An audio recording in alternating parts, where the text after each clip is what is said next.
السلام علیکم every one. تو آج ہم تاریخ طب میں پڑھیں گے یحییٰ نحوی. تعارف انٹروڈکشن. مدرسہ اسکندریہ کے نامور اور قابل اطباء میں یحییٰ نحوی اسکندرانی کا شمار ہوتا ہے. حصول علم کی ابتدا یحییٰ نے علم نحو یعنی گرامر سے کی اور اس میں عبور حاصل کیا، اس لیے نحوی کہلایا. اور اسکندریہ سے تعلق بنا پر اسکندرانی مشہور ہوا.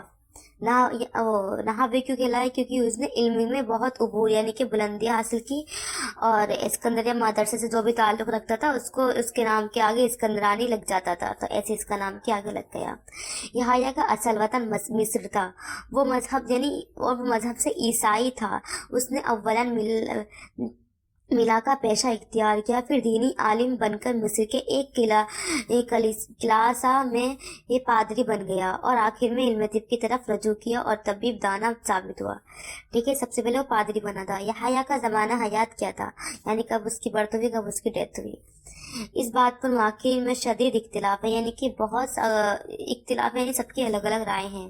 بحث میں نہ پڑھ کر بہتر یہ ہے کہ مان لیا جائے کہ یحییٰ نحوی مدرسہ اسکندریہ کے ان 7 طباء میں شامل تھا کہ جنہوں نے جالینوس کی 16 کتابوں کو مرتب کیا تھا، اور بعد میں ان کتب پر مشتمل طبی نصاب بنایا گیا تھا. تعلیم و تربیت. اس نے تعلیم کہاں سے حاصل کی تھی؟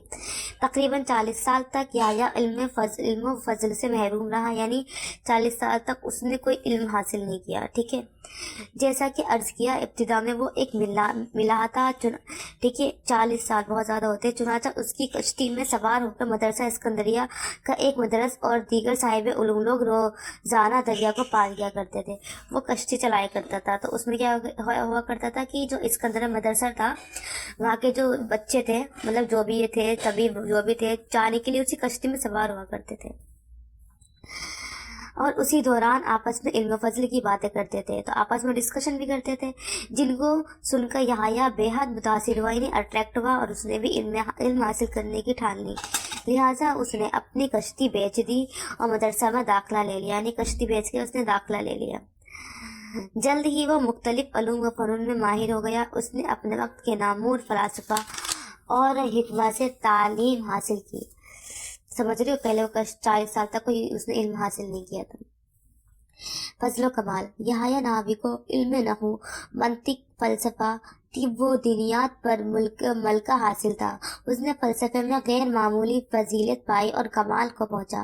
درس و تدریس اور تصنیف و تالیف میں بھی یحییٰ کی خدمات نمایاں ہے، یعنی کہ کوئی بھی پڑھ سکتا ہے، بس آپ کو اس میں جنون ہونا چاہیے جیسے کہ اسے تھا. یحییٰ بحیثیت فلسفی، اس کو فلسفے پر مکمل عبور تھا. وہ اپنے زمانے کے قابل ذکر فلاسفہ میں سے ایک تھا.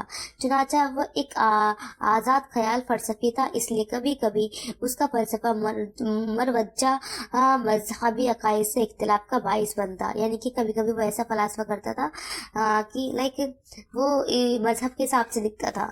تو وہ ایک جس کی وجہ سے یحییٰ کو بعض مذہبی گروہوں حتیٰ کہ حاکم وقت کی ناراضگی بھی برداشت کرنا پڑتی تھی. صحیح بات ہے، جو الگ مذہب کے تھے وہ اس سے غصہ ہوا کرتے تھے، کیونکہ ایک مذہب کی طرف وہ باعث ہوا کرتا تھا. یحییٰ حیثیت طبیب. حالانکہ یحییٰ ایک اچھا طبیب تھا اور اس نے شہنشاہ وقت استیریوس کا کامیاب علاج بھی کیا، لیکن بطور معالج اس کو زیادہ مقبولیت حاصل نہیں ہوئی. لیکن طبی درس و تدریس اور تصنیف و تالیف میں اس کا مقام بلند رہا. طبیب وہ اتنا اچھا نہیں تھا، پر تصنیف وغیرہ میں وہ بہت اس کو شہرت حاصل ہوئی. یحییٰ بحیثیت مدرس. یحییٰ علم طب میں مہارت حاصل کرنے کے بعد مدرسہ اسکندریہ سے ہی وابستہ ہو گیا اور وہاں مدرسے کے فرائض انجام دیے. اس نے مدرسہ کے دیگر اساتذہ کے ساتھ مل کر جالینوس کی تصنیف کردہ کتابوں پر مشتمل طبی نصاب تعلیم مرتب کیا اور طب کی تعلیم کو معیار اور باضابط بنانے میں اہم رول ادا کیا. یحییٰ بحیثیت مصنف یعنی رائٹر. اس نے قدمہ بالخصوص بقراط، ارسطو، جالینوس وغیرہ کی کتابوں پر کام کیا اور ان کی تلخیصات اور شروح تحریر کی اور ان میں اپنے اضافات بھی شامل کیے. اس کے علاوہ اس نے طبی موضوعات پر اپنی کتابیں بھی لکھی. یحییٰ نے ایک کتاب بعنوان تاریخ اطب القدمہ بھی لکھی تھی، جو تاریخ طب کے تعلق سے کافی اہم ثابت ہوئی، اور بعد کے مؤرخین نے اس پر بھرپور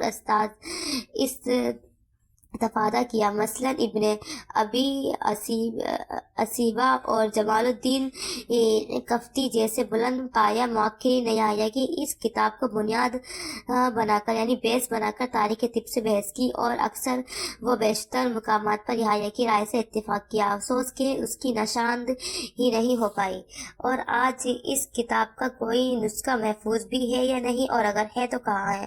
مطلب کسی کو پتا نہیں اس کا نسخہ محفوظ ہے کہ نہیں، اور اگر ہے بھی تو کہاں ہے یہ بھی کسی کو نہیں پتا، ورنہ یہ کتاب تاریخ طب کی بعض غلطیوں کو سلجھانے میں مددگار ثابت ہوتی۔ شکریہ۔ اگلی ویڈیو میں ہم کور کریں گے رومی طب۔